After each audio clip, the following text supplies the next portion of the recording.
When did women get to vote? What were the major events that led to the 19th Amendment that gave women the right to vote? The Constitution did not forbid women from voting. It left the rules around elections up to each state government. In the 1830s, women got involved in abolition, the fight to end slavery. Working in abolition groups got women thinking about the rights they deserved. Soon, women began to form suffrage groups. Suffrage is the right to vote, and a suffragette is someone who fights for the right to vote.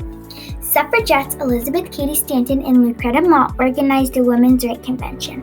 This was the first ever women's right convention in the U.S. It was in Seneca Falls and attracted about 300 people, including a few dozen men. It was called the Seneca Falls Convention. Their demands were equal pay, access to education, and the right to vote. After this, there were more conventions, parades, and speeches for women's rights. There were so many suffragettes who helped the women's right movement. Famous suffragettes. Susan B. Anthony. Susan B. Anthony fought for women's suffrage for over 50 years. In 1872, she was arrested for voting. She died in 1906 when only 4 states allowed women to vote. She never got to vote, but she helped the women's right movement a lot. Elizabeth Cady Stanton. Elizabeth Cady Stanton fought for women's suffrage for a long time. She worked with Susan B. Anthony for over 50 years. Elizabeth Cady Stanton worked very hard for women's suffrage and was a big part of the women's right movement. Alice Paul.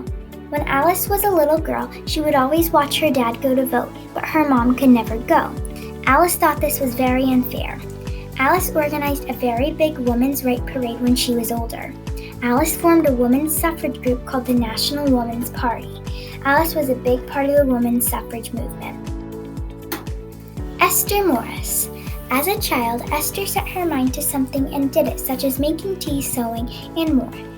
As Esther was raising children and working, she managed to fight for women's suffrage too. After a lot of hard work, she got women the right to vote in Wyoming and became a justice of peace. Esther helped the women's right movement a lot. The famous parade when Woodrow Wilson just became president. In 1913, Alice Paul organized a parade of 8,000 women parading for suffrage. They marched up and down Pennsylvania Avenue in Washington, D.C. The parade stole the attention from the new president, Woodrow Wilson. Alice Paul had asked Woodrow Wilson if he supported women's suffrage, and he said he had bigger problems. After a long time of convincing, Woodrow Wilson he would introduce the amendment to Congress. On June 4, 1919, Congress passed the 19th Amendment that gave women suffrage. After 133 years, women finally got suffrage, but there is still work to be done for women to have equal rights.